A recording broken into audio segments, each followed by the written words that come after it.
এই যে একটা পা নাই খইসা পড়ে গেছে, আর এই যে একটা পা খসা বাকি আছে। বাচ্চাটার অবস্থা খুবই খারাপ।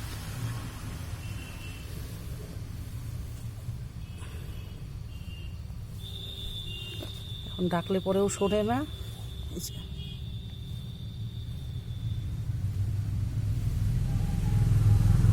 তো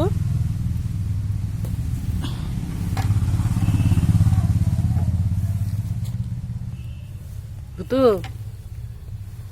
ইস, তোর সাথে যে এরকম হবে রে মা, আমি তো বুঝতে পারি নাই রে। আমি কি করব আর মা গো, কোথায় আইসা পড়লি রে। না, এই পাটা শেষ, এই পাটা শেষ, এই পাটা শেষ হওয়া বাকি। পোকা টোকা খায়া শেষ করছে।